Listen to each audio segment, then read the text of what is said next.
Hey, family, welcome back for another edition of the Wednesday Night Pulse, powered by the Family Bloodline Network. And oh, goodness, do we have some things to get into tonight, gentlemen. We will be joined by Deuce a little bit later on, and I expect a few other guests to hop in.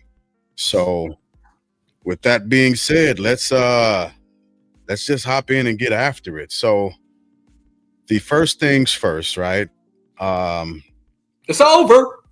it's over. It's over. But before that, Representative Adelita Grijalva was actually sworn in. And during her swearing in, she directly signed the petition to be the 218th vote. Wait, For, she was born in today?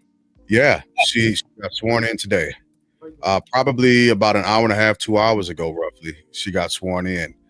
And so during her speech, she signed the actual petition to be the 218th vote for the release of the Epstein files and all of that other good stuff. So interesting times are coming around. Just throwing that out there. Just throwing that out there.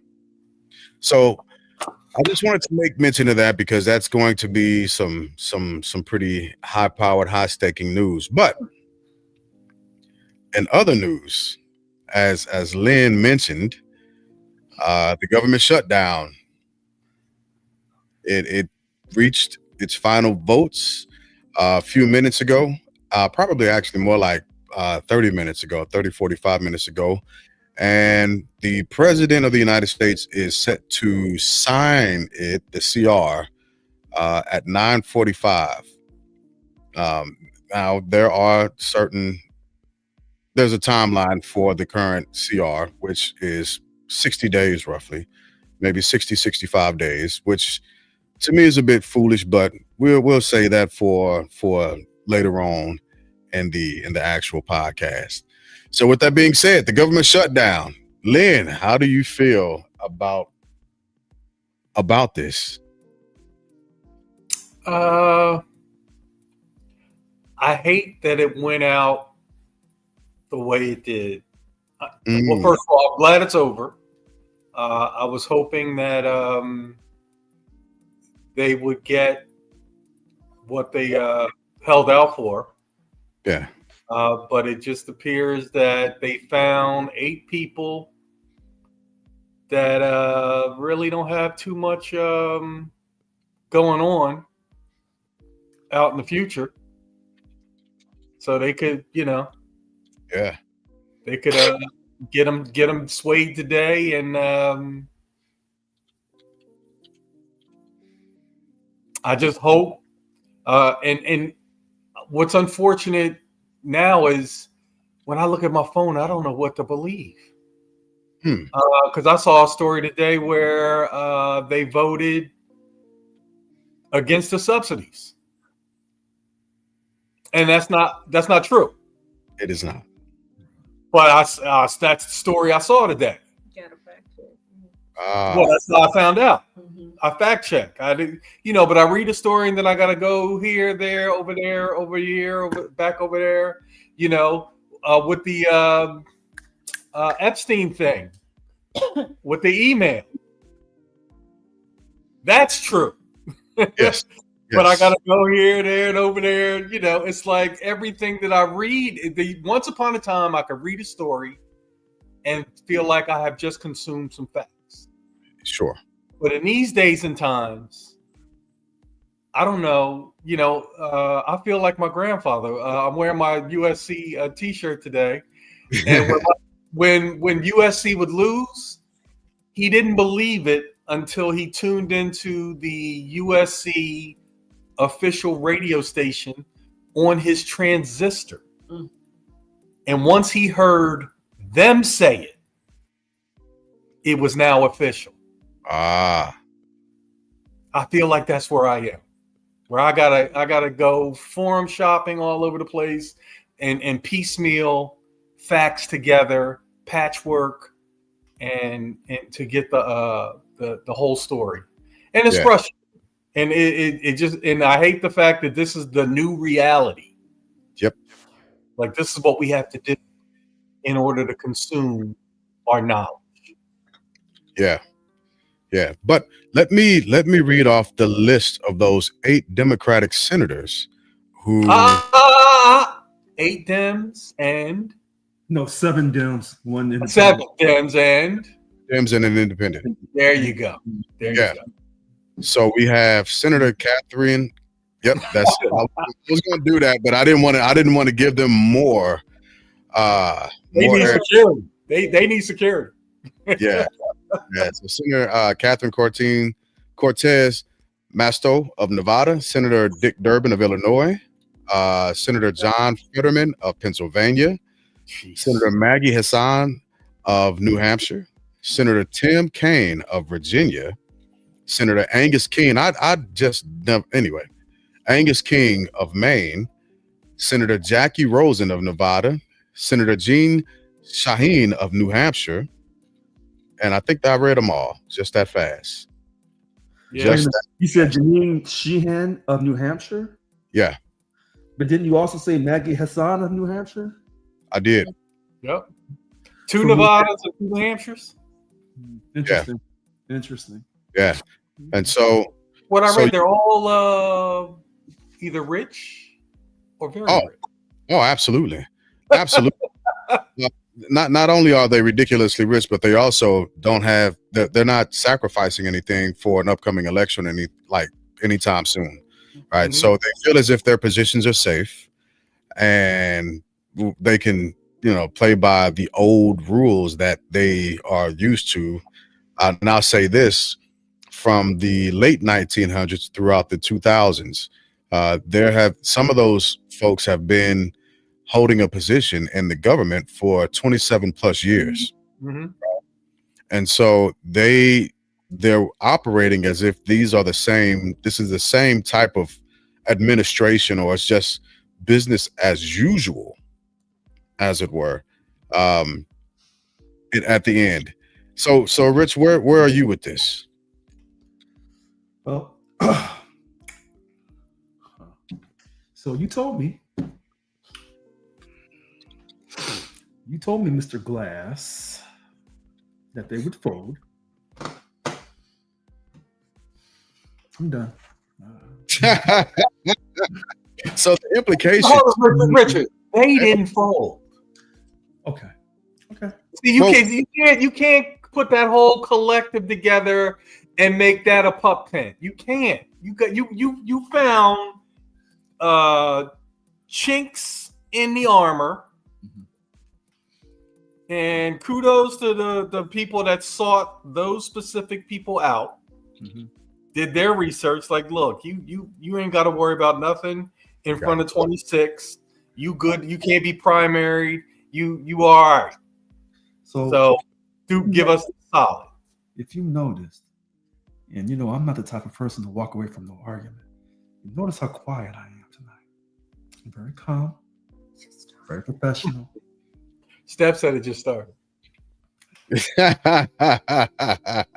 I'm just. You like that car in the garage that got to heat up. You got to start the car, get out, go do some other stuff, then jump in the car and drive off. When y'all first came on, it sounded like I was a Black Republican. And then when I was rooting for the Democrats on a righteous issue, because I believe in universal health care, they let me down. They did exactly what I knew they were going to do. But I was putting hope and prayer. See, when I said that Steve Bannon said a few months ago he was cursing on PBS. We don't curse on PBS, but he did. And he dared them to correct him. But he knew they wouldn't, because Donald Trump would correct them. And he said the Democrats are weak. They've always been weak. And you can hit them upside their face and they'll fold. And what he was really talking about was the Southerner mindset that they will never, ever concede the Civil War. That's the Southern mindset that's deep inside the Republican Party on the far right. And so what they said is, we're not going to even negotiate with these so-called Democrats, and they'll fold, they'll break, they're weak, they're insignificant, they're beneath us. And that's what the Democrats did overall. No matter how you try to spin it, what they said from the very beginning, the Republicans, they held their ground. But that's okay. That's okay. Sometimes you win, sometimes you lose in this great country. I can accept my loss. So, and Steph, what are your thoughts on it? Because I don't want you to think that you're not in on this conversation. But what are your thoughts on it? Basically, like what Lynn said, I'm glad that it's over. But at the same time, where we didn't get everything that we wanted, but I just hate that so many people had to suffer, you know. And so, with that said, I'm just glad it's over. I'm not happy with. I would just say everything. I'm glad that it is over, and I just feel like more tricks are being pulled out the bag, because you're just like, what are we doing here? It's like, surprise! Now look at this. So I don't know. The Democrats didn't get anything. Well, that was about to be my next question, right? No, you're fine. That's a perfect segue, because out of the 6.5, 7 weeks that we were shut down, and with the 7 Democrats and 1 independent fold. Well, I don't even want to say they folded, right? Yeah, they folded. So that group of 8. Yeah, they folded. Like a house of cards. Yeah. So, but what did they get out of it? What came out of it? What was this the time for them to fold? Should they have maintained, or what was that? Why did they even go on this fight if you were going to fold and then it was going to be rectified? Ironically, and I was counting these days out. Yeah, they didn't do it in 30 days. They didn't do it in 34 or 37. They did it in 43 days, which is a righteous number. So I find that interesting. But you put all that fight up to say, well, we have to do something. But the Republicans were saying, we're not doing anything. And they held their ground. Well, the Republicans claim that they're going to do what? Oh, take a vote on the... okay. They gave a pinky promise? Sure. Okay. I think they did it because... They didn't have to do that, did they? Chose those 8 because it was safe. They were thinking more of what they didn't have to lose, like you said, since they didn't have any upcoming elections and everything. So it was safe for them to do that, and they're not looking to lose anything. And by the time it does come for a re-election, if people even remember, you know how our minds get zapped every day with the new stuff that's out. So people may forget by then when it's time for people to vote, even if they're eligible, to run again. But wait a minute. Worship Glass, may I step in? Yeah, Brother Brooks, by all means. I look at it like this situation. This is a situation where the Democrats touted that they forced this. They said, hey, we're doing this for those subsidies for the ACA, Obamacare. And they said it was for a specific reason. Extend those or re-extend those subsidies that were removed from the big beautiful bill, as they call it.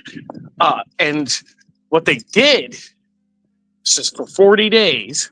It's not been 43 for some gentleman who said, but no offense, I'm not trying to discredit you. Today is the 43rd day. So. I thought it was the 41st day. No, it's 43rd today. 43rd okay, day. Fair enough. I'll take that. And so what they did is they were like, oh, okay, you know what? We're doing this for those subsidies. Over and over and over again, Democratic leaders said they were doing this for that specific reason.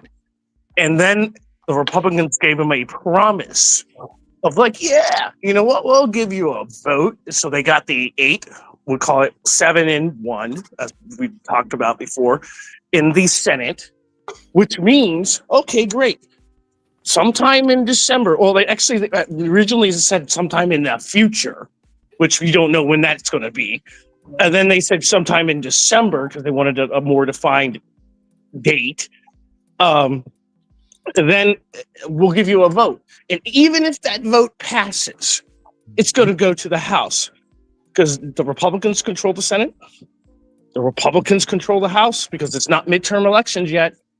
And then it gets to go to the president's desk, which do you think the president's going to actually sign that bill? No. This is the stupidest strategy.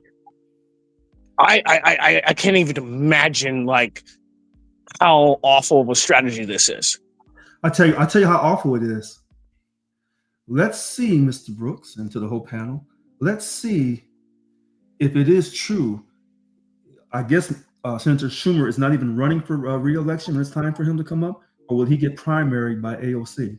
If that's just a conspiracy theory. I don't think necessarily it's a conspiracy theory. I think there's going to be a lot of people far left than Schumer who are going to be in that quote unquote race. But that's only going to hurt the Democrats even more, which is exactly what the Republicans want. They're like, good, great, guys. Keep digging yourself in that hole. We want Mondami. We want AOC. We want, like, this is great. Because then they can easily show a difference between the two parties. Well, you can show a difference now. That's Sure.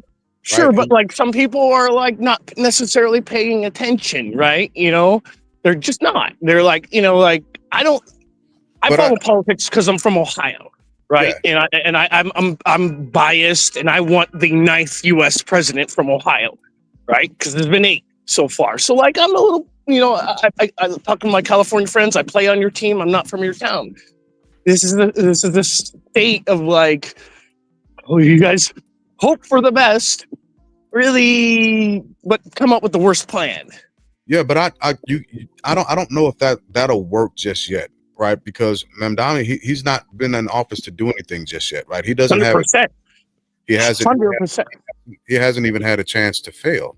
But he's a pawn in the piece on the chessboard of like, hey, all they can easily say now is, hey, look, guys. You elected a Democratic Socialist. He's not endearing like Bernie.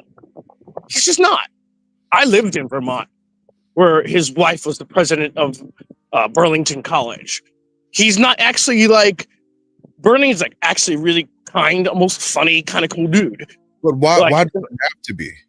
Why does he have? Why does he need to be?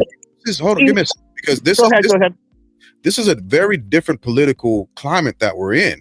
And so the things and strategies that used to happen no longer happen. Like, let's be honest, the current POTUS has changed the climate of politics in general, right? Where you had the nice guys against the bad guys.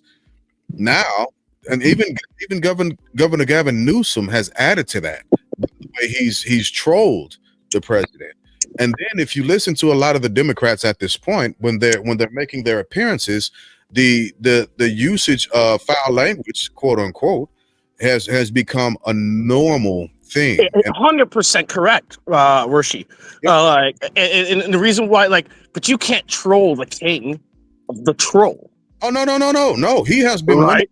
Newsom has been getting back at the president, and he has not been enjoying that. But let me ask this question to the panel. Let me ask this: what does this spell out for the future? Right? You mentioned Chuck Schumer. I don't think AOC is going to be his opposition because I believe the Democratic Party has different plans for her. But is he going to get ousted? Is he going to get ousted? Chuck Schumer, is he going to get ousted sooner or later? Sooner rather than later? And if he does, who is his replacement going to be? Who do they have to platform? I'll start that question with Stephen Lynn. See, the way I see it, the way I is, you know, Schumer has to take the fall, but I don't blame him. I mean, he didn't know that this group of knuckleheads were going to go off and do this side deal on a Sunday while we're all watching football. But as the leader, he has to, take that hit. I believe that he will weather the storm because, for me, it's the way people evaluate what he did. And he stood tall. He did not fold. He was unrelenting. He had me convinced that they were never going to give. They were going to die on that hill. Yeah. He himself died on that hill. Now he can't be. But this is what I was talking about before when we got into it about this strategy of bringing in 50 million illegals and planting them like trees for 20 years down the road. And I told this panel that politicians don't move that way. They move for themselves. They're not moving for their group 20 years hence. They're not doing that. So we saw in real live time these 8 people go themselves. Okay. That's the way I see it. And I will evaluate Chuck like he was portrayed. He was out there on that hill holding that flag, holding it down, and 8 people that were behind him scurried over to the enemy and folded. Yeah. So, but as I do understand the way leadership works, that the person who's leading has to take a couple of arrows, a couple bullets, a couple, whole shoulder hits or something. But I don't think it'll be a headshot for him. I think, like Stephanie was saying, people's memories are short enough. People misremember or remember things different as time goes by. And in mid-December, we don't know what may be going on with this Epstein stuff. Because the person in the White House is always looking for a misdirect. How Richard was talking about, it's not a stimulus now, Richard. It's a dividend. Got to get them dividends out to the po people. There you go. To the po people. The po people got to get their dividends, and that's a distraction. That's a distraction from what may be going on in mid-December while we're having Christmas parties and stuff like that. We may be getting and getting softer. Yeah. As all the holidays hit, boom, Christmas, Kwanzaa, Hanukkah. Everything's hitting everybody on the chin. Yeah. And kumbaya and lovey-dovey stuff. And then look, the new year, let's put this all behind us. Yes, we don't know. Y'all hold on fast. And then the other thing is like pulling all these extra tricks out of the bag. Like, you thought that was cool? Watch this. It's like, what? Shutdown. What's that? Look at this now. Everybody's gonna. I just feel like there are more turns and dark caves on this ride. We haven't even. Yeah, that was just the first couple of loops. So hang on tight. Yeah. Okay. Rich, your thoughts on that? His last elections in 22, he won with a 56% of the vote. 2016, he had 70%. So he went down 14%. So I'm just going to take off 4% here and say that he can go down another 10%. And that's a race to the finish on whoever's racing him, even out of the primary or even into the general. He can be beat right now. And I know you said, well, they have other plans for AOC, and you may be right by that. Maybe she's running for vice president. Not sure. But with Gavin? Well, no way. Hold on. Now, I said that Gavin is the shoo-in. I think he's already won the Democratic nominee. Now, you call him Gavin, I call him Pretty Boy. It's the same thing. Somebody else said that he won't be the Democratic nominee. So maybe I'm wrong there. Who will be? Yeah. If not him. That's a good point. Good question. Well, who did they say? I'm sure you asked the person. No, they didn't say. So Maybe it's rich. now they may know something that I don't know. But Rich, you sure you don't have a hat in the game? Oh no, you Oh, Stephen A. Smith is that's who they got. Stephen A. Smith. No, I didn't get no. So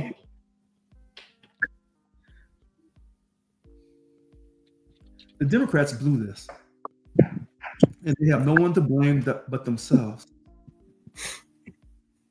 When you say that you're going to fight for people of both parties, not just Democrats, of new races for the enhanced subsidies to continue so they can have health care, so they can afford to take care of their health care. And the Republicans say, we're never going to negotiate this with you during this situation. See, right now, they could have forced them to say, you're going to give this to them, and now we'll reopen the government. But as Mr. Brooks said, you took a picky promise from a party that you says has no credibility, starting with its leader, President Trump. And then even if you are lucky to win in the Senate, which you won't, it gets back to the House, and you definitely won't win the House. Now, I was looking at the two Republicans. I was looking for a name. The two Republicans who voted no in the House. Yeah, I saw that also. They put the names out just yet, so we won't be able to see that. Massey and Stubbe. I thought it passed the House already. Yeah, so the two Democrats who voted no, that crossed over to vote no on this CR, was Massey of Kentucky and Stubbe of Florida. I was looking for Marjorie Taylor Greene. No, I didn't see it. And you won't. You won't. I thought the House already. Yeah. I thought the House already approved it. Right. So she was on Bill Maher like a week or two ago. Yeah. They hadn't approved it yet, and then she was on CNN a week or two ago after going on Bill Maher. So anyway, Chuck Schumer, you getting primary. Deuce, welcome on. We're talking to government shutdown, and the latest question was asking about essentially the future of Schumer. And Schumer ain't running again, man. Schumer's next re-election is what, 28? I don't even think he's going for re-election. 26. Nah, it's 28. Is it 20? Yeah, it's not 26. I'm sorry. You're right. All the Democrats that voted for this are either not up for re-election or plan on retiring. Lame ducks. You got 8 lame ducks. Exactly. So Schumer know he's out. Like who likes Chuck? Nobody likes Chuck. Chuck is whack. Chuck is whack. So yeah, he's out. I think that's why the Dems released that email trail with Epstein and Trump, because they pissed. I think it already passed. I think the House already signed off on it because they started voting at 7 p.m. Eastern Standard Time, and I think the last thing I saw is they approved it. So that's it, right? It goes to Trump. Arizona. Yeah, they started the votes at 7. They ended at about 7:45, 8:10, 8:15ish. And so now, since it did pass, it's going to POTUS. It's going across. But think about it like this, team panel here, like the Democrats were winning the ideology on this whole shutdown. They were crushing them. They just smoked like in that whole voting poll for the elections. And then because they kowtowed pretty much, just bowed out like this, it's going to flip on them.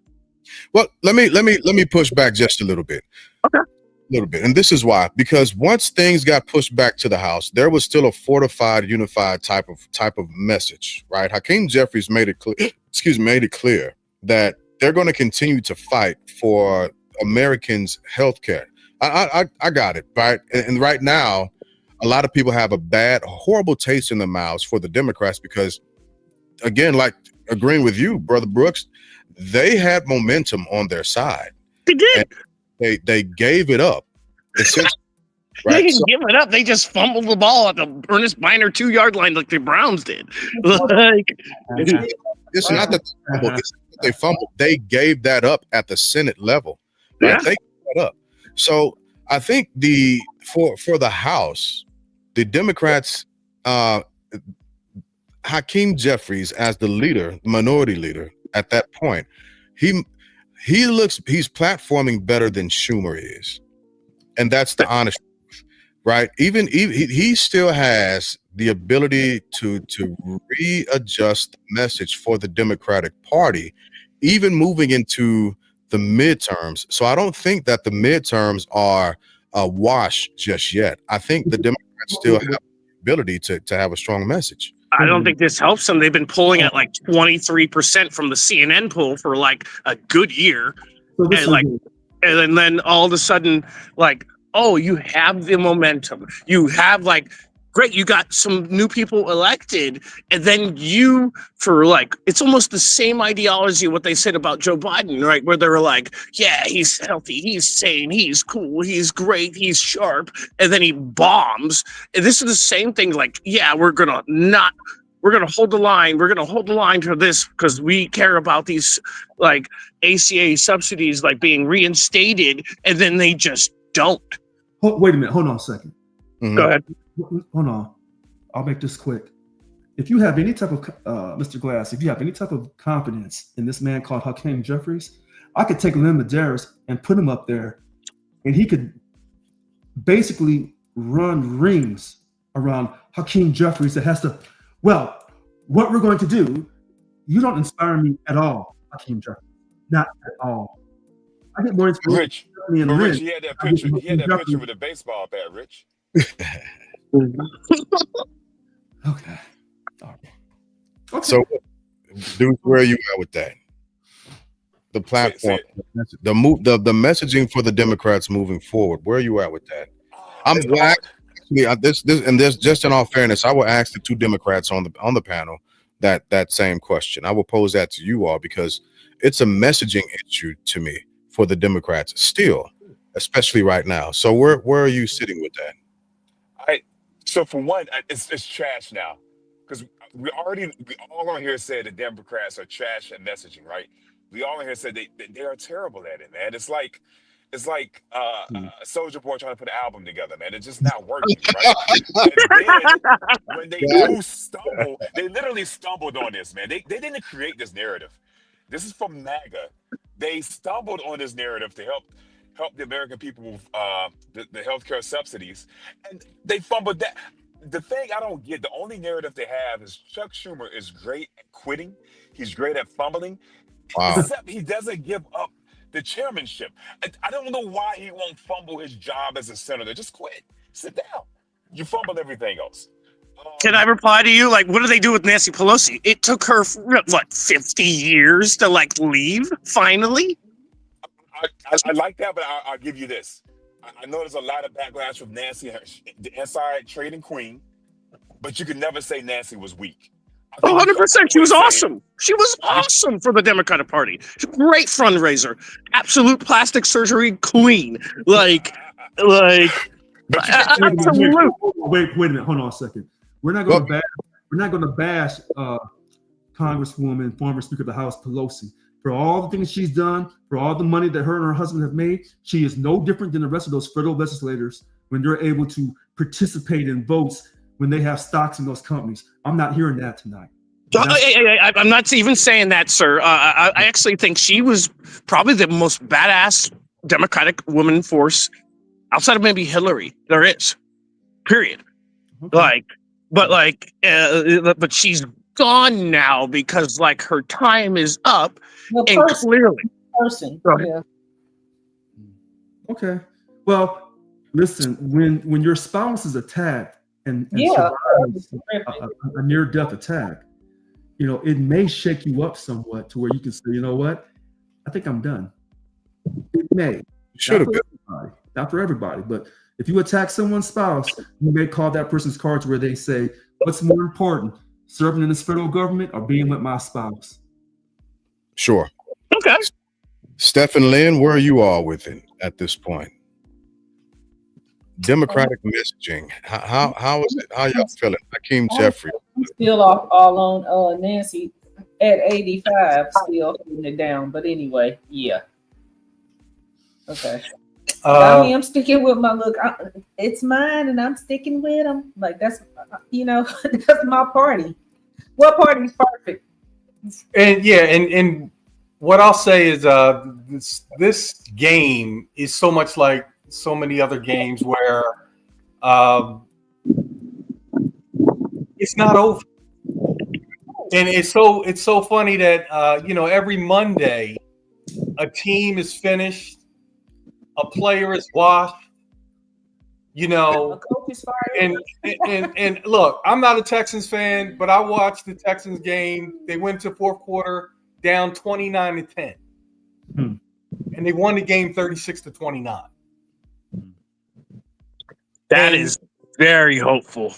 And no, but what my point is, Right. that's where you have to be. Yeah. And a fat ass like Damian Woody would say that those were empty calories, right? Right? Empty calories. A guy who never missed a calorie he didn't love. But when you put all those empty calories together, they got the W. And all I'm saying is, this is what happened with the election. Biden had a horrible game, and they bailed on him. Yeah. But if you could go back in the Wayback Machine and keep that timeline intact, and say, what would have happened if we had stood with him? Because I want to see. Wait. If you're gonna do that, then you really have to go back to Biden of busing. You remember that? No. The same guy. I'm talking about going back to the summer of last year. Yeah. Okay. I was about to say. Century. Right. You got to be selective of what you're going to choose for Biden. I'm not talking about that. I'm talking about going back and say, what would have happened if we had stood with our guy? Richard, do you ever wonder what would have happened if people had stood with their guy in your situation? Right? Mm. But we bailed. I was in a situation. Okay. Oh, I think they froze up. Yeah, I think they did. Because I was waiting for that. I was waiting. He's got to come back. We'll wait for him. Yeah. So Froze. So just continuing on until they come back, until they hop back up. Have the Democrats lost all of their momentum at this point? Just tagging on to what Lynn was saying.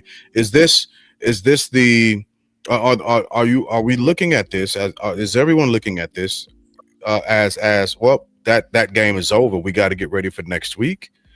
And I'm asking that because what I've seen happen, the complacency with the Democratic Party is ridiculous. Right? It's absolutely ridiculous. They just came off of highs from elections here recently, and they all celebrated. They celebrated, and they should not have been celebrating. They should have gotten back onto the campaign trail and continue those efforts. Got complacent, and they begin to celebrate. And right off at the hind parts of that, you have this happening. Right? So what does this look like as far as if we're going to use the analogy of it being like a game, Brother Brooks? How do you feel about that? So I look like it's okay. Great. First quarter of the game, we start off, it's hot and it's contested. It's a good defensive game. And the Democrats come out hot and they score that first touchdown because you know what? In those elections, damn, they got 5. They killed it. They were moving the ball. They were running it. They were throwing good first downs, and they got the touchdowns. They were spiking the ball. They were, doing the little happy dance. And then they got a safety. And then they from that safety they punted the ball out from that. They kicked off the ball from that safety, and then the Republicans just scored a touchdown on them from a kickoff from that safety because it kills that momentum. It wipes out what you just did. Yes, you have those 5 people, but they just nullified it in one fell swoop 7 days later. Wait a minute. So in those 5 people that they won, those five areas, they were going to win Prop 50 here in California. Mhm. The New Jersey election, they had a great chance to win. The Virginia election, they had a great chance to win. New Okay. York was a done deal. So even though they were quite successful, it wasn't like they weren't predicted to really win a majority of those races. No, but like those were like major initiatives. That's what I'm saying. Those are major. Like you're rolling down the freaking field, throwing some freaking like good first down, great catch. And you're moving, and they were moving. This is the first time they moved the ball in a good damn long time. But you know what's funny? You know what's funny about you saying that? They were throwing the ball when they forgot that the way you really win in football is you have to be able to run the ball. 100%. Yeah, but they were getting some chunk yardage. You know what I mean? They were. That's legit. That's true. And then finally, they were like, okay, and they got the Republicans got the ball back after the kickoff. They had to punt, and then the Democrats just, quoting the movie Stand By Me, screwed the pooch, and literally just got a safety, and then they kicked it off from that safety, and then Republicans ran it back, and it nullifies this. I gotta push back on this narrative, right? I think go ahead, go sir. Absolutely. It's all too early. We're talking football. I'm gonna take it back to the greatest show on turf.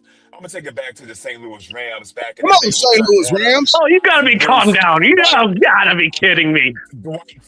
Right, those cats right there, because they either smash you in the beginning and ride it out, or you get on top of them and they come back in the fourth quarter. Okay. Oh, okay. Too soon, man.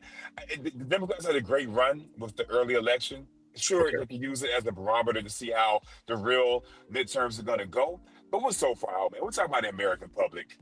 We're talking about the reason why I'm saying this, sir, I'll push back to you, because if you're going to talk about football and momentum and back and forth, right? And then the description I just described, think about it. They agreed to a promise to hey, we're going to have this vote for you as long as you reopen the government, and then you got to go through the spin cycle of the Senate, which you're not going to Sure, they're going to have the vote. Sure, that's the promise. Idiots. And then you're going to have to go to the House, which is just by some miracle it happens. And then you're going to get it to Trump. It's the stupidest deal on the planet. Here's what I think. Let me say this part now. You got to do. You got it. I think they're betting on America's short-term memory. We are a TikTok, Instagram nation. Trump came up here saying that he's getting the best deals that have ever been done on earth because the deals America had were trash. Well, he was the one that did these deals in the first place. America doesn't trace this stuff back. And I think the Dems, I don't know if it's intentionally or unintentionally, because they're kind of, they have their head up their asses sometimes. I'm betting on the fact that Americans won't remember this. They won't remember what the Dems Trump voted on. Will. If you notice him, he has the best damn memory as any politician there is. This guy is a vengeful mother. Hold on, Lee. Brother Brooks. Go ahead. Sorry, my language. Does not have the best memory at all. No. He's a vengeful dude. He takes numbers. No, he does not. He does not. We've got to insert truth to power. Okay. We're she absolutely. Go ahead. Trump has absolutely fabricated every number that he's stated in the White House in both of his actual sittings. He's fabricated every single number that has come out of his mouth. Literally. Would you disagree or agree with me that he remembers, what they said in what was that so Game of Thrones, the North remembers? Trump remembers. Trump remembers one of two things. You either voted for him or you didn't. Exactly my point. And that's it, right? For example, North Carolina is about to get troops sent out to them. Yep. he primarily pushed troops out to cities that overwhelmingly voted He's pushing out against. to NC too. Yeah, that was something that I saw right before I didn't came know down that. to the basement to hop on. Yeah. So Trump does not have a great memory. Trump has exaggerated lies, literally, to the American people. And I've got to say that. I have to say that. And I'll say that and push forward to the next thing that I was going to ask about is at the end of the day, after both of these parties, before I even go there, while we're fighting about ACA and citizens having health care and not having health care and immigrants being able to go to emergency services and not, why don't we just pass universal health care? Because it doesn't work. It's not worked in like Canada. It's not worked in like Holland. It's not worked in like almost any country that exists. You triggered me. So You didn't. No. You didn't trigger me. I'm just telling the facts. No. And like, if you look at the population in these countries where it exists, it's not even near the population of America. Hold on, Mr. Brooks. You have triggered me. Oh no. Go ahead, guys. I'm gonna stop talking. Go ahead. Let me tell you why. See, the media wants to convince everyone that America is so big that they can't afford. It's not true. Yeah. To do universal health care. And what I want to say is, hold on, wait. Before you start talking and doing your filibuster, let me say this. Wow. I want to pull up all the money that the Pentagon has got for the military spending for the last 10 to 20 years. And it's in the hundreds of billions. So I don't want to hear that shit about we can't afford when you print the damn money up out of thin air to begin with when the U.S. government borrows from the fucking Fed. So don't get me started on this shit tonight. No, I didn't say we couldn't afford it. It just didn't work. No, We got a new No. It does work. Now, you want to keep talking? I'm going to keep talking. Don't tell me in my country that I was going to die for and the God that I serve that we can't get the job done. I don't want to hear that shit. Yeah. I don't want to hear it. So no, all that. You go on TV and say all that stuff that they want you to say on TV from those damn producers. But don't tell me we can't get the job done. We don't have enough quality Americans to go into the medical field. We don't need folks from China, folks from India, God bless their heart. But we got enough people right here in this country to get the job done. So why isn't it in like France or Germany or like why isn't it in any other big country? Because they don't want us We to have. don't even have to be like them. That's why. He's making the argument. I'm gonna be calm and cool and collected. So, I don't want to hear that about that health care. So let me ask that. They were saying that damn. Let's pose that. Why can't universal health care work? And I'm posing to the subject matter experts first. Why can't universal health care work in America? Or why can't it work in America? It can work. Well, hold on, Rich. That's for Stephen Lynn. I'm sorry. Those are our resident experts. I gotta get them first. Here we go. Yeah. It can work, but we don't want it.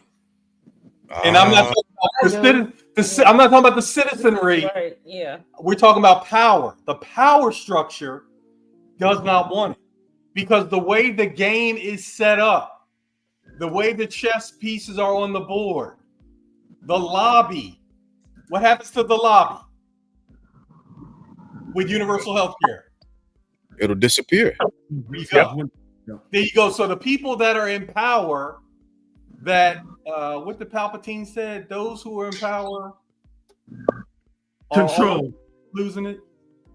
No, those who they don't care about who makes the laws, and whoever controls the power of printing the money controls you. Okay, but it's about power. Yeah. And what I've always said, I don't know if I made this up. I've been saying it more than half my life. What you care about gets done.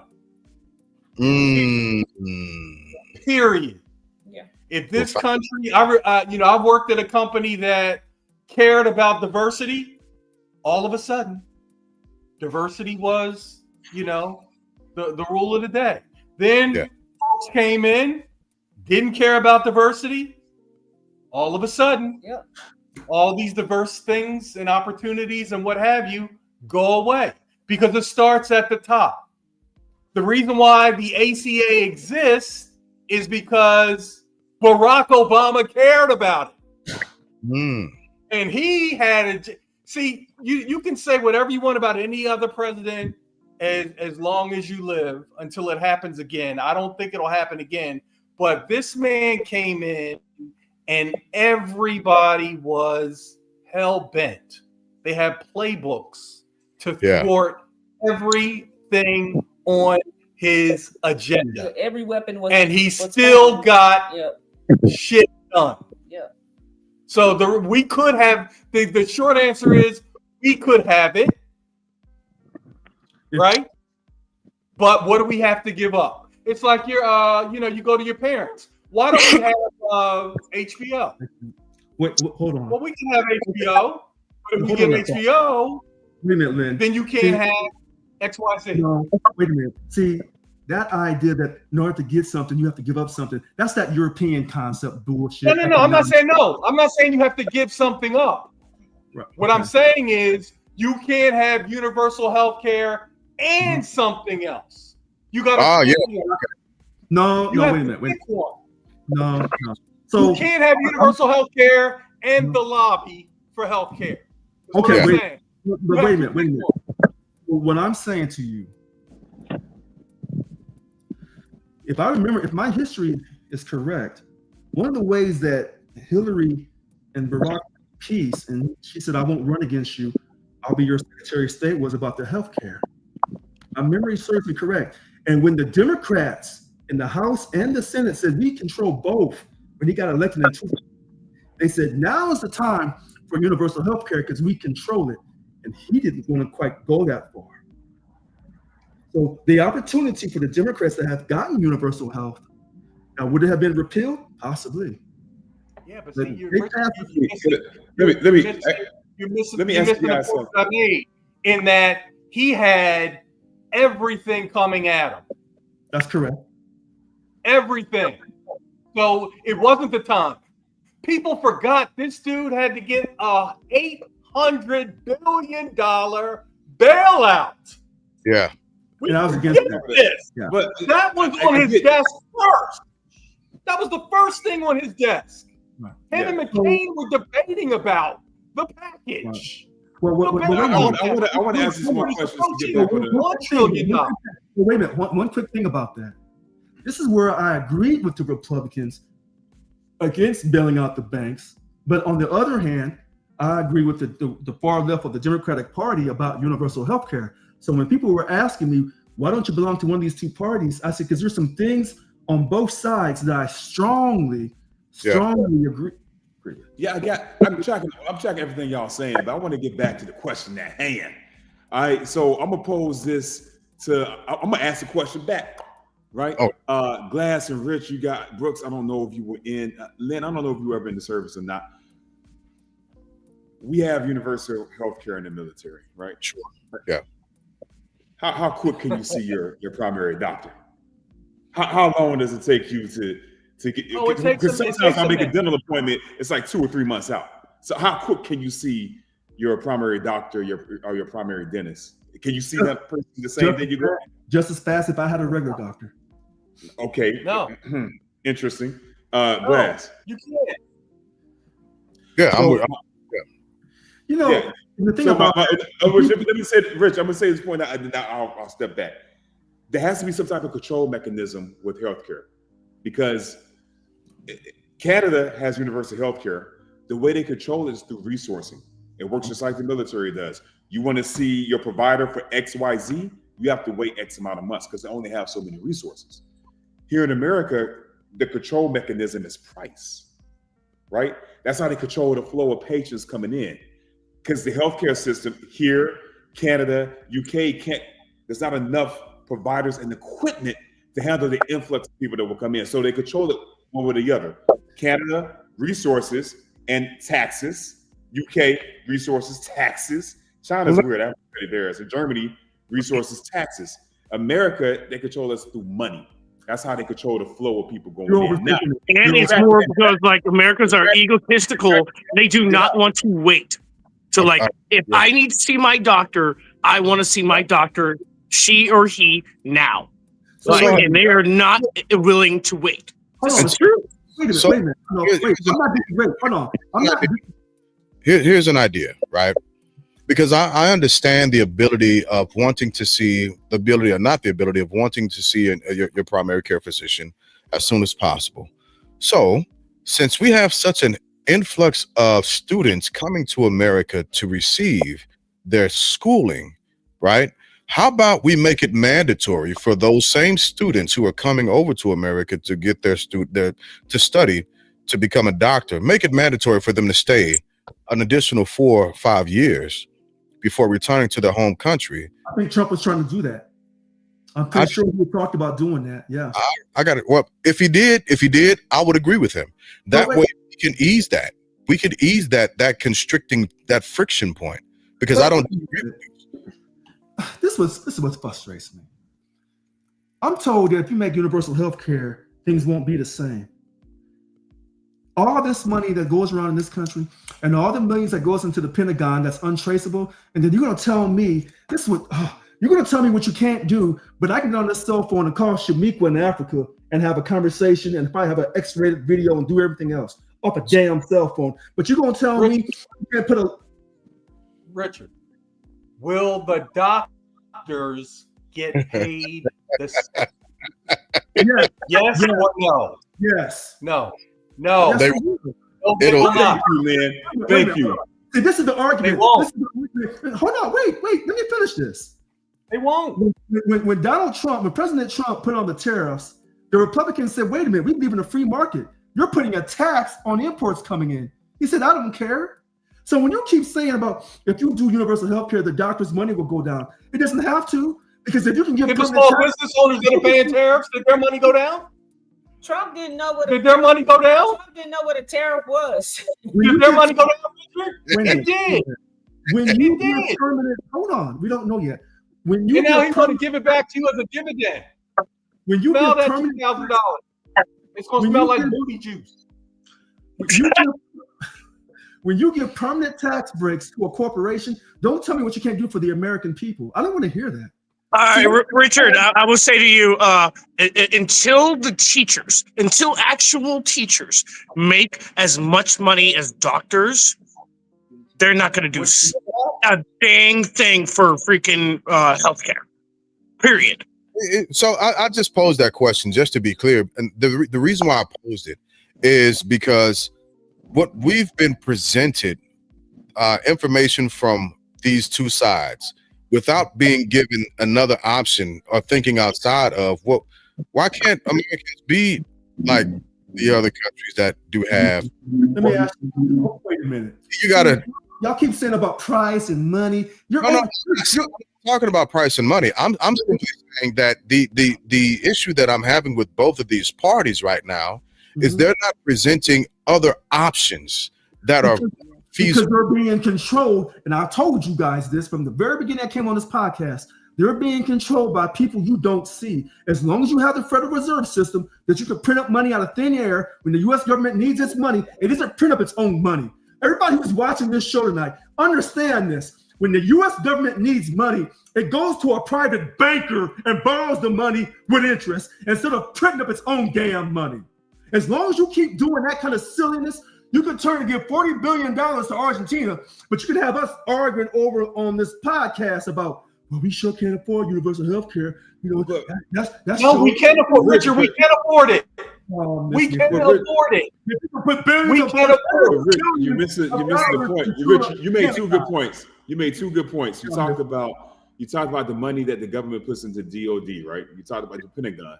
Right? The Pentagon goes out to secure assets for America. Then you mentioned Venezuela. Hold on. We talked about this before. Venezuela has the largest oil reserve, untapped oil reserve, underdeveloped oil reserve on earth, larger than Saudi Arabia, which we're using the Pentagon to direct the Navy to go to Venezuela to secure that. So my point is, they put money. Wait.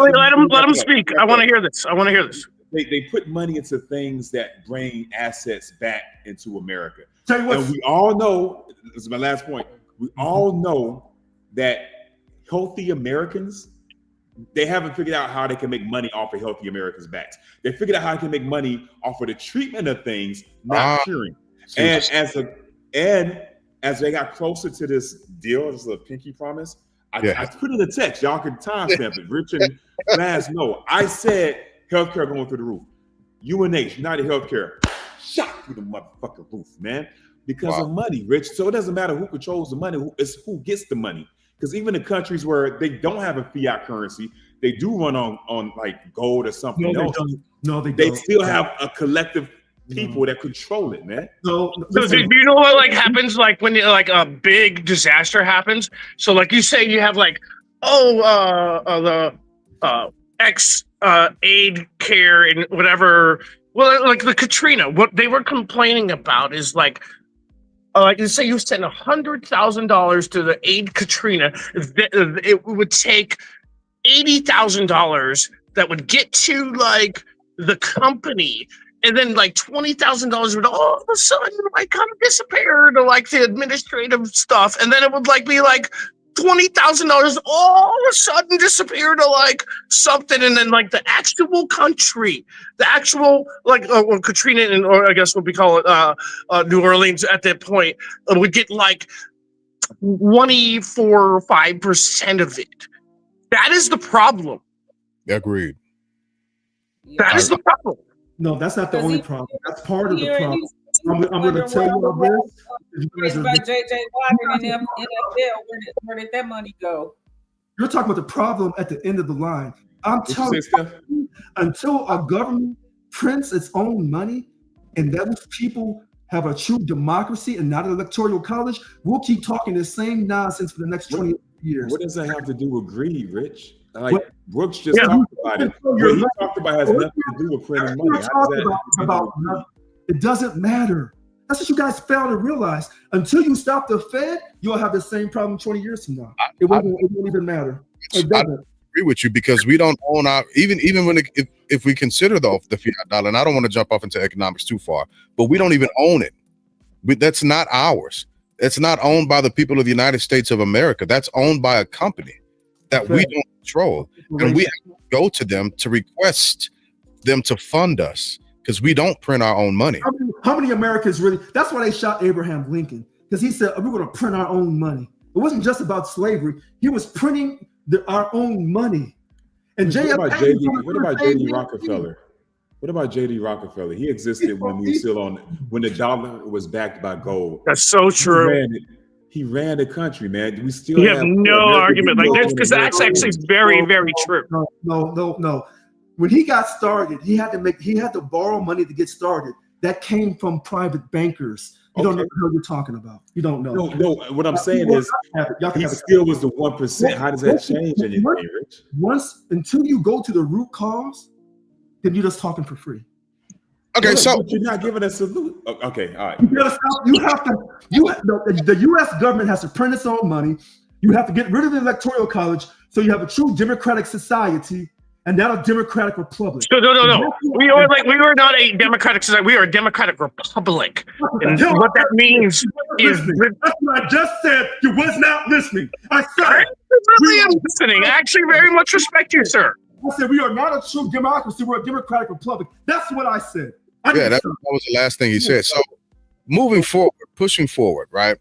So we're going to talk about that money because all this comes back to who controls printing your money. See, you guys are arguing at the end of the line of the assembly line. Go to the beginning of the line where the money started at. And as long as you have two parties who will suck up, here, I'll give you a prime example. Now shut my mouth. Rich, I take it to the architect when he drew up the line. I'll give you a quick example. AOC came out firing years ago. She got elected. Seemed like she was really on the up and up. I want someone to check all of the corporate lobbyists who've been sponsoring her in her last 2 terms. And then you'll see how she flipped. I'm done talking. Hey, Rich, speaking of money, I'm upset about the penny. I went to McDonald's the other day. I didn't get my change. I was like, wow. No, but she ended up having found 2 pennies. I wasn't acting crazy about it, but she was like, "Oh, you're lucky. Here are 2 pennies." So it's But official so you know now. The the government has Penny's stopped gone? yeah, printing they pennies. stopped. And even I was like, McDonald's. This is my first experience. Okay, I think. But it Well, costs 3 cents to make one. And then I said, I think you know how people save change. So I was like, Yeah, should I but just here's turn the it trick. on? But Change? here's the She was trick. like, no, keep it. But It's here's the gonna, trick it's to gonna this. be Here's the something someday. Here's the trick to this, and everyone's laughing about this. So you take away the penny, okay? I don't know. Then you take away the nickel, and then you finally say, you know, we really don't need coins. And then pretty soon you'll say, we really don't need paper money. We'll just do it all off the system, and that gets you ready for the one world government. So just to throw this out here, when empires or countries begin to reduce the types of monies that they use, so on and so forth, that's when they begin to fall. But I just want to say, for the record, I don't think you wanted to use AOC as an example of corporate donors, because and this is just ChatGPT, a quick search on ChatGPT. I asked ChatGPT who are AOC's corporate sponsors. It says Alexander Ocasio-Cortez does not accept contributions from corporate political action committees or registered lobbyists, for example. Now, registered lobbyists, it said, or registered lobbyists. Her campaign committee is listed on the FEC. It's on the website, fec.gov. According to media reports, her 2025 first quarter fundraising haul of about $9.6 million came from small donors with an average donation of $21. Her campaign manager stated AOC doesn't take a dollar from lobbyists or corporate PACs. Open Secret summarizes that her contributions are overwhelmingly from individuals rather than large corporate or special interest sources. So my question is, when Lynn said a few weeks ago he didn't trust what AI always says on the internet, sometimes AI is right. No, I'm just saying, this is what he said. This is what he said, because he wasn't wrong. He wasn't wrong. No. Sometimes AI, So he's got to fact check that in other places, but So- I've heard that about her. I heard that you can't buy her. That's what I heard. Initially. So my question is, I wonder if she ever does really run for vice president or president, if they'll talk about her net worth jumping. She's not going to win. Like, I think the wild ideology that like AOC or Gavin Newsom is going to be president or vice president, either which way, is ridiculous, because they do not have anybody who can stand up. Maybe Wes Moore from Maryland, who can stand up and actually like, hey, speak articulately, because look what just happened. So why do you think Gavin can't win? If they decide, if AOC, I think Gavin Newsom's already wrapped it up for the Democratic nominee. Yeah, I say, but if AOC decides, what I said is, if she decides to run for president or vice president, will they do a verification check on her net worth when she started versus where her net worth is now? They would destroy her. They would find some article that she wrote in college and that like would say something like ridiculous. They wouldn't destroy her. They wouldn't destroy her for multiple different reasons. However, after this Trump presidency, it's going to be hard for Republicans to run on anything of substance. 100%. And that's unfortunately the honest 100% true. Because the bar is so moved. You're right. Yeah, it's not just that the bar is moved. There is no standard. There's no standard, right? If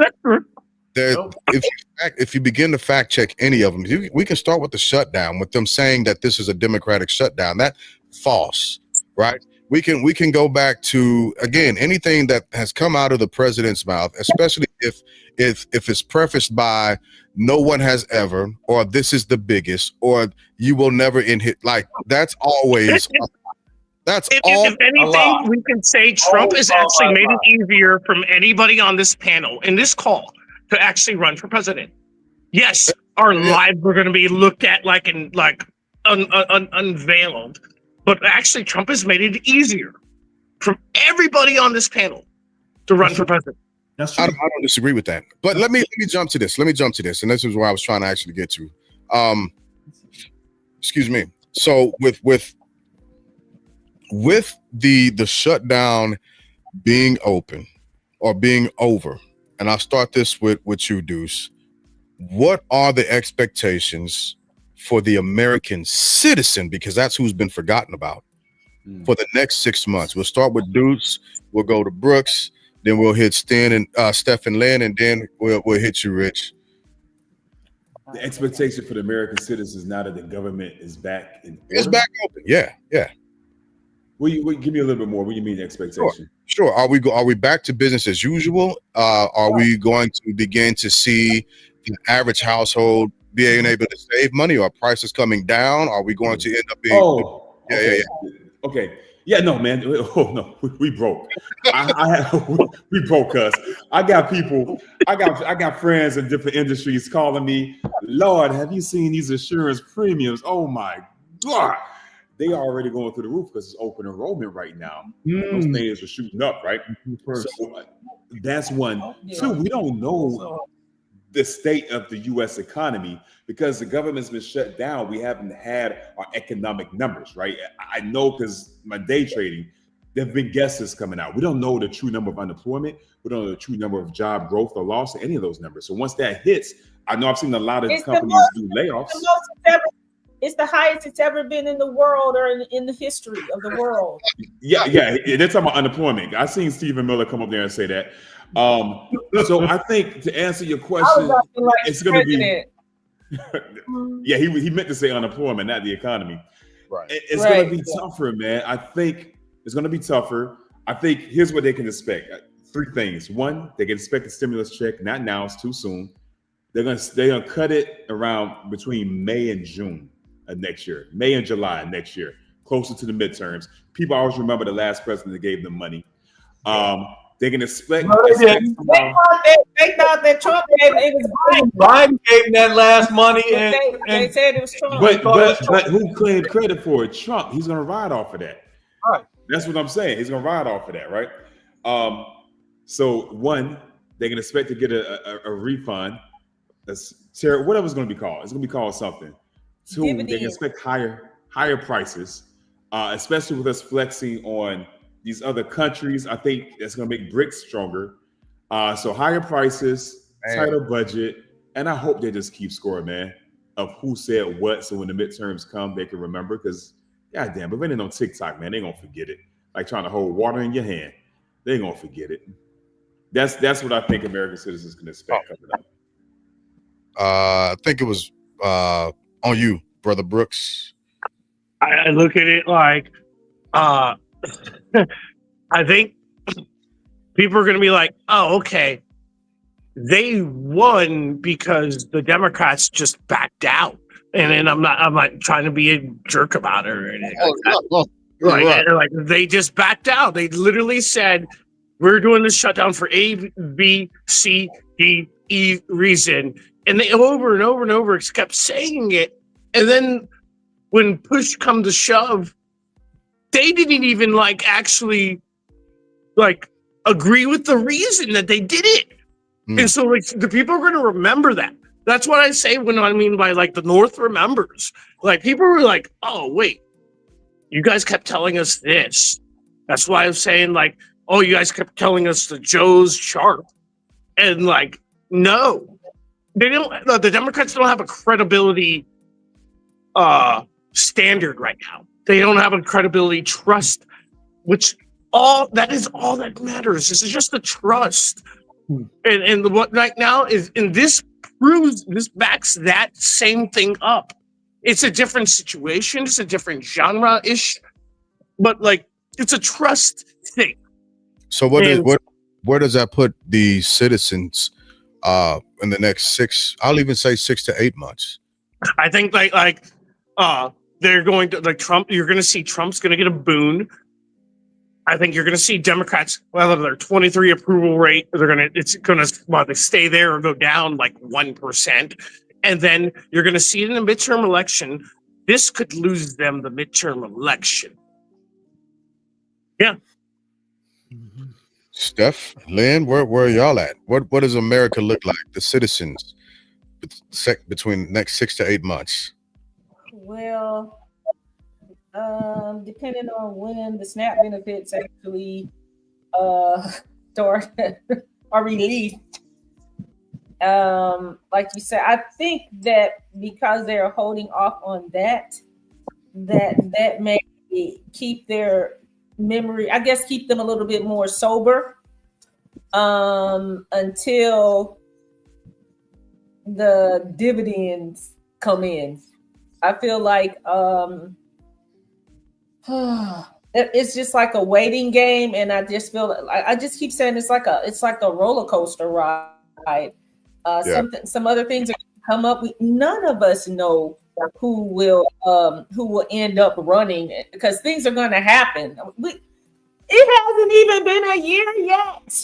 So I'm just saying, it hasn't been a year yet. So just hunker down, as we say here in Texas, and it'll be a whole different thing next week. Or this is like, listen, I love Tyler Perry, but this is like a Tyler Perry movie. When somebody is injured, he will keep them in the hospital bed like 6 months, and you like, dang, they still there. They still have the same bruise. So it's got a lot of tentacles, and it's a game that we just have to hunker down and just get ready to not feel stable.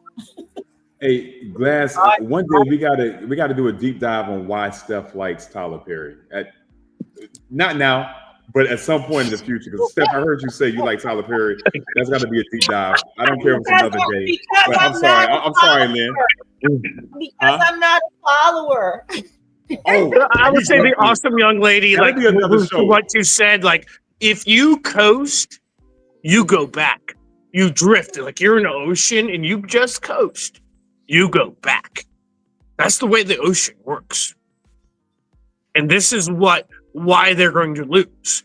Because they didn't even bother to like get on the life ramp and do anything. They were like, the boat was there, though it was waving there, the light was on, they were shining flashlights, and they were like, screw it, like we're out. And that is what is happening right now to the Democratic Party. And that is what they were going to coast, and they're going to go back. And that's why I'm saying, like, and I'm not I voted Democrat before, I voted Republican before, I'm an independent. And I'm watching this party sink themselves by stupidity. I don't disagree. Lynn? Okay, just go ahead. All right. So the truth is, none of us know. Yeah. But that's always the case. Yeah. What I've always focused on is what I believe.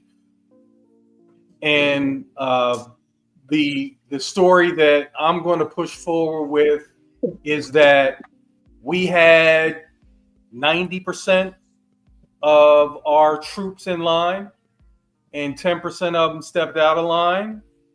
And because when the ball gets fumbled by the running back, all 11 players didn't fumble. Right. Now, all 11 players are going to take the L. But the running back, look, Derrick Henry fumbled week 1. That's who fumbled. I knew you were going to say Derrick Henry. That was on my mind. I knew you were going to say it. The Ravens took the L. And for this is all about mindset. Richard and I have talked about small minds, big minds. The small minds are going to lock into the nonsense. The big minds are going to be optimistic. And if you believe that you still can win this and you act accordingly, then everything is fine. Like, I everyone who I'm talking to now, I said, look, with the right mindset, when this administration changes in 28, and it will, that's what I believe, you should be positioned for spectacular growth. That's where you should be positioned. Like this thing is going to change, because just like what happened before, if you think about 2016, it's the same. I've been in this movie. But what happens when you lose? I've been in this movie. That's what we were saying previously. And then Trump's midterms happened, and what happened? Yeah. What happened? Okay. This is exactly what people were saying. Yeah. I want to have this conversation with this great gentleman, Lynn, and like be able to talk about this. I see an impeachment in at least one Again in 2026. Do you think that's going to work after 2? That's ridiculous. I think people are done with that. That's like they keep trying to do it and trying to do it, and they fail over and over and over again. Mr. Brooks, it's my turn. Those are the things that turn the tide. And then people who were sitting on the sidelines are like, oh man. Oh my goodness. Okay. Look what's happened. So I know this man better than everybody on this panel because I'm from Philadelphia, and I saw his shenanigans as a teenager. Yeah. I saw his shenanigans. I had his number when I was 19. This dude will not change. I'll tell you something else. I don't expect him to survive this term, health-wise. Yeah. Now we're talking a little bit much. That's a bit much. No. This is, once again, Mr. Brooks, we're talking about what I believe. Who? I'm in this world. I'm in this world of healthcare, and what I see and what I believe and what I'm researching. I see someone just like if he was my grandfather, and we were at Thanksgiving dinner. I would leave Thanksgiving saying, I don't know if Grandpa gonna be at next Thanksgiving. You just watched Joe Biden just die on the vine, and you think Trump? Come on now. Listen. Look at him. Well, let me because I think Lynn, I think you're onto something, and we have to be honest about the health that the president is in. He's not in good condition. We're definitely hiding it. Yeah, I think they hid it even when they were attacking Biden about being so old. I was like, yeah. he's the same age. What are you talking about? Look at his ankles and look how tight his socks fit. You know, what are you talking about? And where's the hand gonna fall off? Right. Well, I don't see how you both can say that when, like, literally for 2 years, the Democratic Party was like, hey, he's healthy, he's great, and then he freaking bombed on the freaking, I don't see how you guys can say that. Well, it's easy. Yeah, because look at the end. He is in the best right, health. and it's right. It's simple. He's in the best health ever. He's in the best health that any American president could have ever been in ever. He's 6'4", 200 pounds.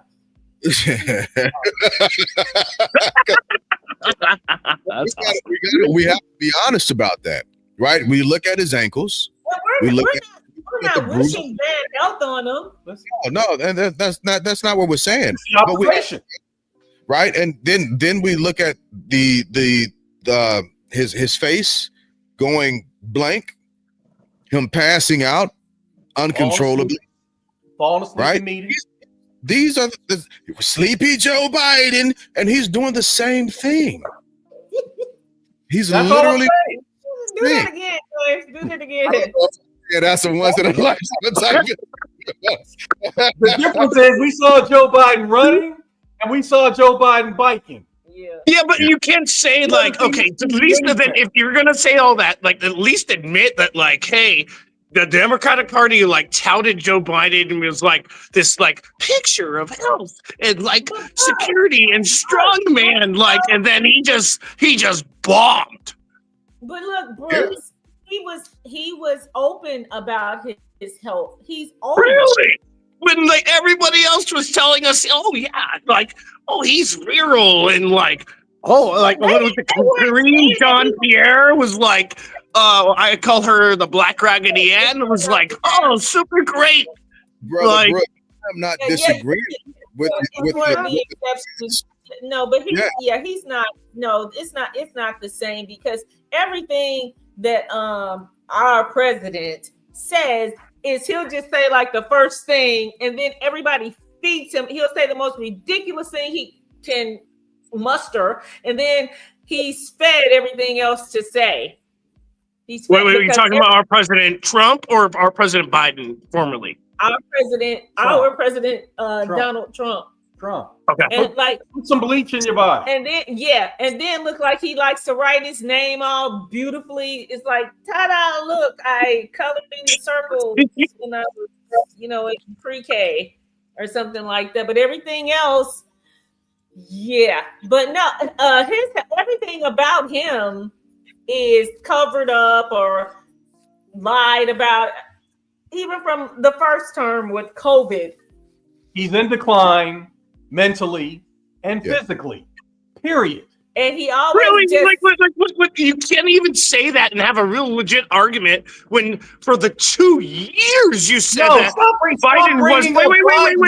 Wait. You said for 2 years Biden wasn't, and then he was. Bringing up Biden to make a point about Trump. Biden is gone. He is history. We're talking about this POTUS. This POTUS is in mental and physical decline. So then how do you own that from previous to now based upon what you previously didn't say? I'm not talking about previous. Right. Wait, does it mean that I'm in November of 2025. Biden is not in this conversation. So it doesn't matter that the same argument you're saying. Wait. I'm just being honest. I'm stating a fact. He is in mental and physical decline. So you're gonna say he's gonna be like Joe Biden was in 2 years. If you have to keep bringing up Biden to make your argument, you got a weak argument. Biden's not in this conversation. Exactly. Biden's not part of the shutdown. You can't continue to make a pivot. You can't continue to make it because the thing is a thing, and that's what's happening, right? If I say, hey, Deuce got $200, the response can't be, well, Richard had $200 4 years ago. What we're not talking about 4 years. We're talking about $200 right now to invest, right? The pivot to Biden and his mental, physical decline literally has nothing to do with how the president is right now, unless you're saying, okay, we were saying Biden was in decline, and just like we were saying Biden was in decline, we're saying Trump is in decline too. If that's not a part of the conversation, you're not being honest, because everything else is a pivot. That's fair. A pivot. I've actually always said that I feel bad for people in their age group being in the White House, having those calls at 2, 3, 4 in the morning. That is elderly abuse, in my opinion. I mean, having to wake up, when stuff is going on the other side of the planet, that you gotta make a quick decision to deploy soldiers or do certain things, or I'm thinking, man, it should be somebody in it should be somebody in their 40s, 50s, 60s. 80s, 90s. I think we're pushing it there, That's a bridge too far. Richard, how old is Gavin?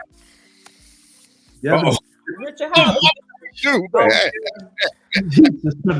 Why are you trying to round Richard up? Nobody knows Gavin Newsom better than Richard.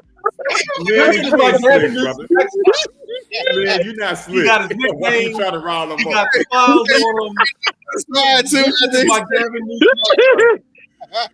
Richard minding his business and then gonna throw that dart. Right. No, he's your age. He's a year older than me. Yeah, he's 58. You're right. I was punting to you next, Rich. What, 6 to 8 months? So check this out. Since I was screaming at Mr. Brooks earlier, Mr. Brooks is gonna take my time, and I want No, calm down. Check this out, Mr. Brooks. I want you to hear me out on this. Sure. The only thing that you made me lose my mind was on that ACA. But you notice the rest of the stuff you've been saying about Biden and everything else, I've kept my mouth shut. So I'm gonna let you continue, because you do have to have a benchmark when you're talking about one president. You have to measure that president against the prior president or prior president of a certain time frame. So I know the argument you're making, and I agree. But these other ones are going to beat me up and just run me around the table. So I need to.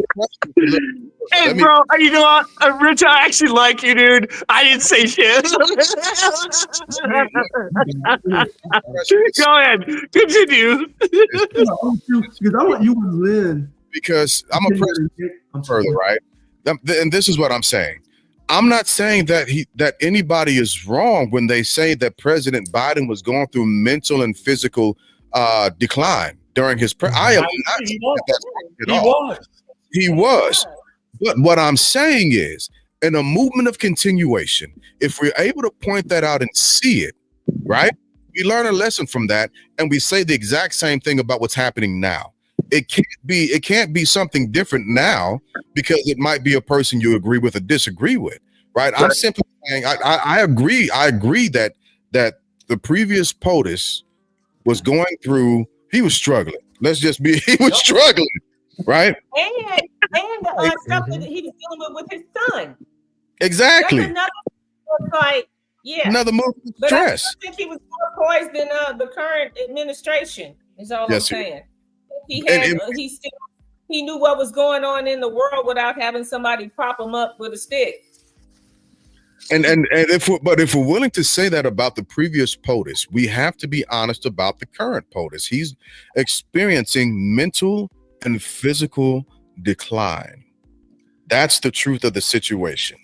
And unfortunately, he's physically expressing it differently than the previous POTUS, right? We see it outwardly. We hear it in his jargon. We hear it when he's talking and he's just going off on a tangent and he's talking about stuff that has nothing. Like, let's even deal with it. Yeah, he's talking, he's willing to blow up or send out orders to blow up small boats in the Caribbean, but he ain't did nothing to Putin. Right? Yeah. Don't forget his Wait a minute. Have you noticed his skin? And even though like they put, he has a makeup artist and a hair person, his skin and everything is just it looks he looks unhealthy and unkept. So he physically looks bad. So back to Argentina. We talked about this a few months ago. If you carry a nuclear bomb, nobody's telling you to do anything. Argentina, no Latin American country, nor any country on the African continent or the continent of Eden has nuclear capability. So when you have nuclear capability, no one's coming to do anything to you, period. I don't disagree. Oscar, I know you hopped up once we started talking about ailments. Where are you at on that? Because we got to hop off in a little bit. I hate hopping off, but I know we got to do it. I see Deuce looking at the time. He got to be up. Yep. Get to the gym in the morning. But go ahead. I mean, I don't have much to say in terms of, that. I mean, yes, I see that it's a president in decline, physically and mentally. I literally think the presidency is not an older man's game or an older woman's game, or it is. I'm not exaggerating when I say, you need to have somebody that's very sharp. And even, hell, you try waking up 2, 3, 4 in the morning just out of nowhere, it's tough. And I think people that are able to make those quick decisions, be sharper, and not have to spout out random nonsense, it's critical. And especially in a time, and I always harp this in every single podcast episode, we are living in a time that is very challenging. We have other world nations that are coming to the precipice of rising to be these superpowers, financially, technologically, militarily. We cannot falter or have any issues. Any misstep can change the world order moving forward. With bricks, with gold, with military, with all that stuff. It's just we can't. But Oscar, I have to respectfully disagree, because when you look on the nuclear weapons list, oh gosh, we have 3,000 to 4,000. The next person behind us, I think, is it Russia? I can't remember, but you're relatively even, and then the next person behind them and us is like Oh, it's a different country, but they're like halfway. Yeah. So as long as you got nuclear arms, it doesn't. At a certain point in time, allegedly one nuclear arm is enough to end it for the whole world. Allegedly, that's what they tell us. We have three. I'm trying to look this up real quick. I'm gonna keep talking. Hold on. I mean, you have Russia that claims to have one that can take out the whole state of Texas. I mean, you know, but the reality is, like, why, you know, looking at stuff like the American Revolution, right? Yeah.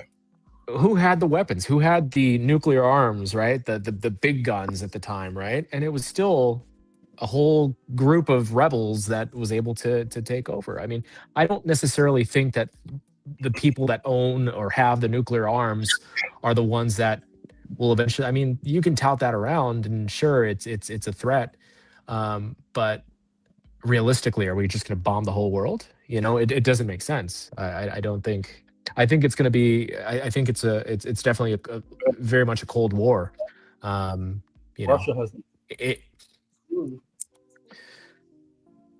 So, and the challenge that we have is that we have a lot of laws and regulations that stop us from doing certain scientific breakthroughs and certain things, while, you know, China, Russia, they don't care. They just want to be the first ones to the running. Yeah, I agree. Yeah. Well, I'm looking at the United States. It says an arsenal of 5,224 nuclear weapons. Yep. I think Russia's at 4,309. Mm-hmm. Then we have Pakistan, India, because India has it. Pakistan has to have it. Yeah, India and Pakistan. Yep. Then you have, of course, United Israel, the only country that I'm aware of in the Middle East. Yeah. Then you have North Korea to back up Russia. Oh, where's China at? I know China has it. I know. China's third. Third is 3. I'm sorry, you are correct.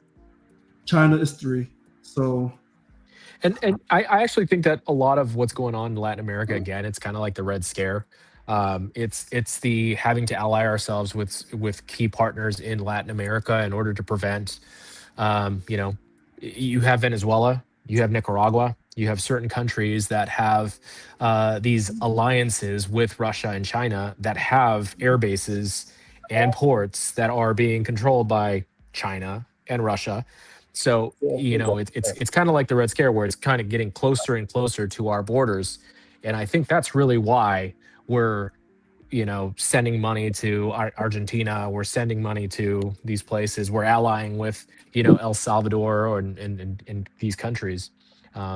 Given, I mean, truthfully, like looking back at it, El Salvador's always been kind of a key partner in Latin America, as they're centrally located between, you know, Mexico and South America and the Panama Canal. So, yeah. So it's saying here only 9 countries have nuclear weapons. Yeah, that's what I was just showing. Oh, I'm sorry. Okay. No, you're good. You're good. No, we're on the same page. We're on the same page, and I'm okay with the over and under on these numbers, because, you know, they're not going to give us those exact numbers. We know that. Fair enough. Yeah, definitely. But they're out there. You're like, who knows how many subs are like floating around? Exactly. Do you know, like, in submarines, like, you can't count them, because, like, submarines don't count. Like, if a submarine takes out a naval ship, they can't still account for that, where that submarine was. That's the way the submarines work. Like, they could have 1,000 or 60, and, like, but that's the way submarines work. That's the whole point of submarines, actually, in water. Like, just to be able to, like, have as many as possible. Captain So you had any other Eddie? I'm sorry, I missed. I didn't hear you. What'd you say, Steph? Oh, I was making light of the situation. I said, remember back in the day in the cereal boxes, the submarines. Yeah. Like baking soda or baking powder in them to make them float. Well, generally speaking, we'll do it tonight. I gotta go, but I hate not doing around the horn. I hate not doing it. I like going around the horn. I think it's always needed. So with that being said, we will jump into around the horn, and we will start with Okay. okay.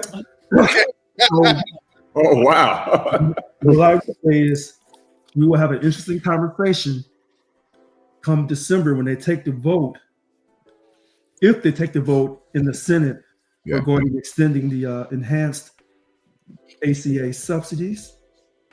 And if they take the vote and it comes out, majority, wait a minute. I believe they need 51 votes. I believe it. Well, 51 votes unless there's a filibuster, then you'll need 60. Yes. Okay. So if it makes it, like y'all were saying earlier, if it makes it out of there, Mr. Brooks, and it goes to the House, it's not going to make it out of the House. And even if it makes it out of the House, it's not going to be signed by the president. I'll stop here. Thank you very much. All right. Our resident health experts. You got something? With everything that's going on, I just feel like this is the beginning of, I've never run a marathon. This is the beginning of a marathon. And you're feeling good. You think you know what's going on. But we got a long way to go to figure out who's actually going to be where and what's actually going to happen again, because SNAP ain't even released yet. So I'm like, we just have to see and pace yourself, stay hydrated. Stay hydrated. Stay liquid. Fluid. That's So, good. we got a long way to go. And yeah, it's too soon to tell anything. So just pace yourselves and again, stay hydrated. I have a lot of conversations about power, and you can leave your eyes open or close your eyes, or just imagine if you woke up tomorrow, pick one of those countries that we just looked at and position them as the top country in the world. Mm. And how comfortable would you be Mm. with it? So when it comes down to choices like universal health care or being in position at being in that top spot, the power structure is always going to choose staying in that top spot. And I'm going to be 100% with you. I don't want to see anybody else in that spot. And in order for the U.S. to stay in that spot, they got to overspend on the military. But you know what else they got to do? They got to hand money out to other countries more than anybody else does. And they got to show up in places where conflict arises more than anybody else does. That's the only way you keep the top spot. If you decide we're going, that's why this America First stuff doesn't fly. Because if we're America First, that means that gives a China or a Russia an opportunity to show up in these places and hand out money and aid and all this other stuff. And now we're looking up at the superpower. And none of us, I haven't talked to a soul on this planet that says, you know what, I wouldn't mind if we step back from being the superpower and let somebody else do it. I don't think anybody else. I don't think that anybody here is going to say it even on the side of this screen. To other countries, talk about moving right now. Yeah, they don't want that either. This is the way the world works, and everybody is comfortable with it. Russia is comfortable with us being in that number one spot. We sanctioned them. Who sanctions us? Who sanctions the U.S.? You know what's funny about when you say that? I've never known a white man to be sanctioned. Not on this American soil. See, when you talk about sanctioning America, you talk about sanctioning the white man. His money, his space is on that money. He may not be controlling how much gets printed, but his space is on it, so he gets space value. And that's why no matter what country tries to come up to surpass America, that U.S. dollar will currently it will always be the number one revered currency. Currently. But there's only been two empires that had more than 240 to 260 years. It was Rome. They had the Roman Republic and the Roman Empire. They divided them up. Everybody else is between 240 to 260, and then their empire crashed. So, President Trump is trying to keep the empire going into a new phase. Maybe he's successful, maybe he's not. He failed at that. But anyway, go ahead. Was that it? Yeah, that was it. Oh, okay, all right. That was my power is king. Gotcha. Brother Brooks. Pleasure to be on the podcast tonight. Great to talk to all of you, really. I love talking from different sides, understanding different perspectives. I think it's important. I think that's how you actually grow in friendship and grow in kindness and grow in knowledge. And I think that's huge. I think it's not done enough. In our political climate, I told you my opinions. I think the Democrats are going to lose this political opinion because they literally walked away from what they said was their point of even the government shutdown. But that's okay. That's beside the point. I think this conversation matters way more than that whole situation. So appreciate the opportunity. Thank you, Rishi. Absolutely, my brother. I know Deuce thought, but it's Oscar. Oscar is a lodge. Yeah. Yes. He's so right. I was gonna say a couple things real quick. In times like this, number one, I always look to my Creator to pray that our leaders and our world leaders do the right thing, especially in our situation here. I hope that the House, the Senate, our representatives do what's right for the American people. The Affordable Care Act is not the most perfect system. However, it has saved people from bankruptcies. It has saved people from deadly cancers that they were able to overcome. And that makes a world of difference, not only for individuals, but for our economy, our society, and that it pays dividends in that situation. So it's important that we do, protect our own.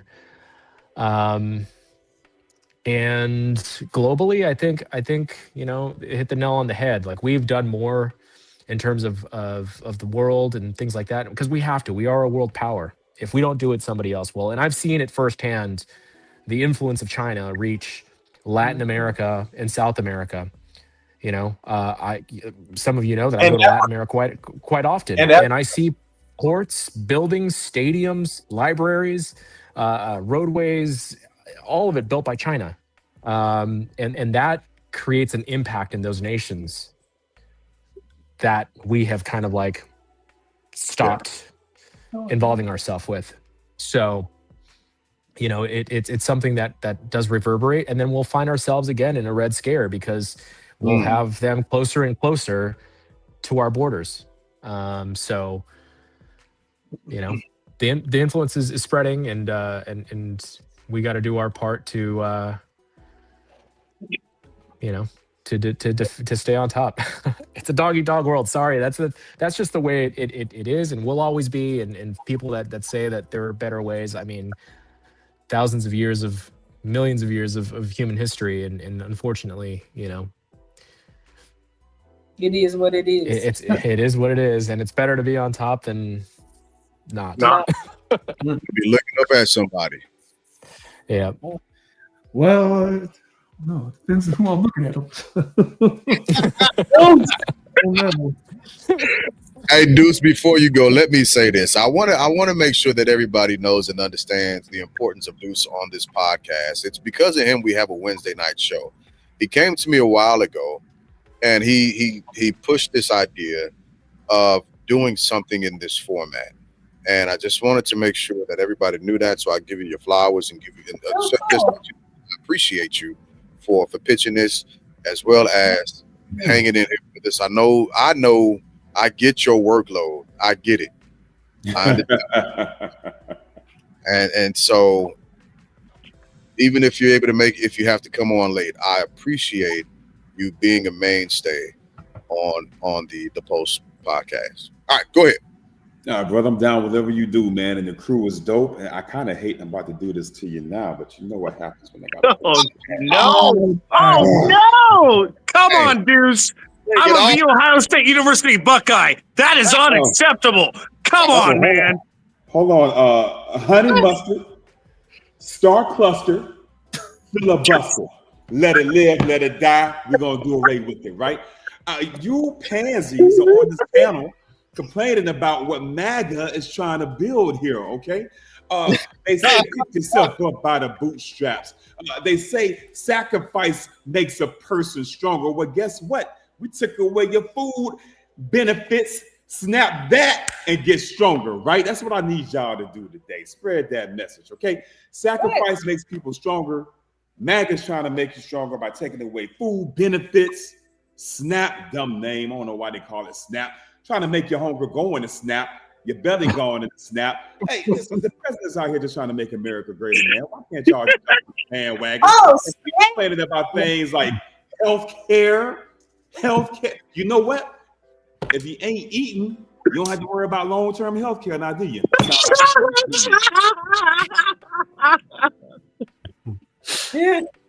They call it SNAP because too many non-black.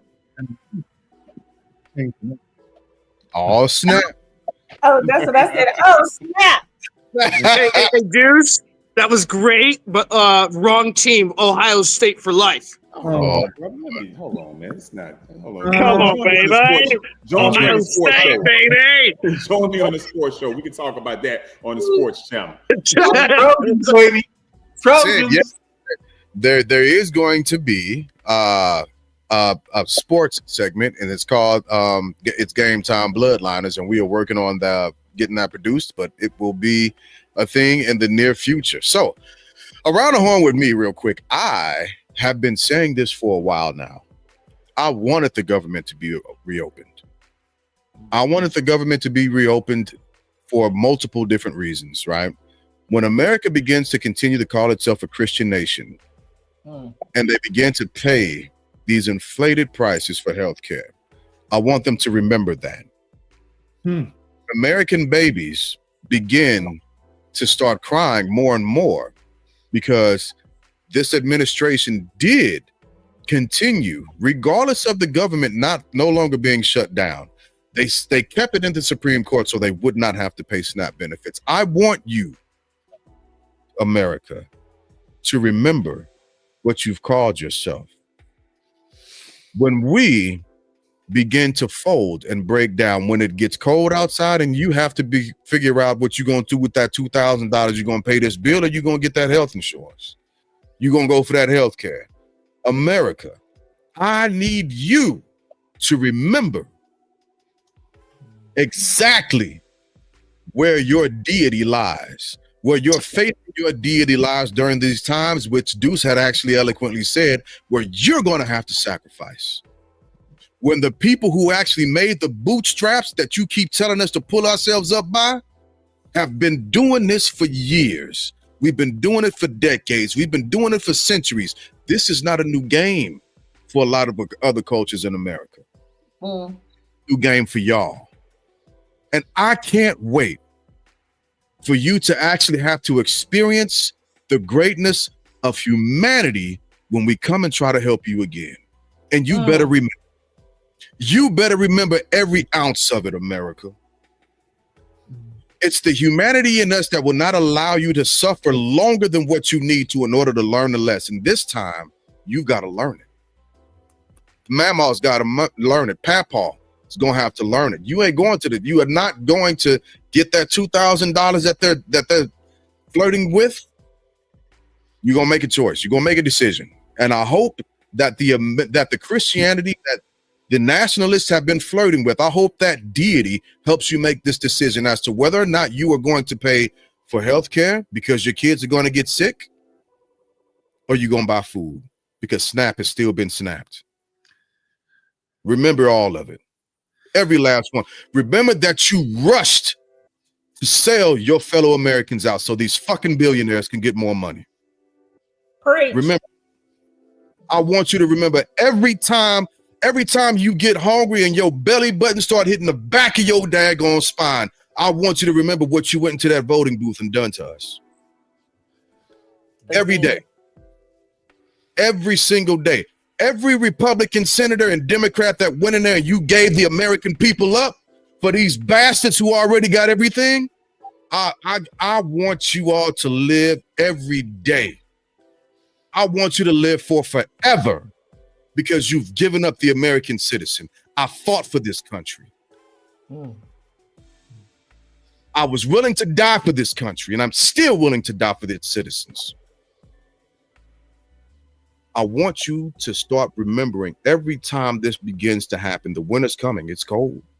It's cold. It's cold, America. And that's all I have to say, going around the horn. So, as always, I appreciate you all hanging out. We are up under 2 hours, so I get to do an easy edit.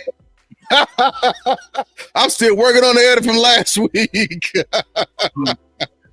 But as always, good people, I absolutely appreciate you all hanging out with us.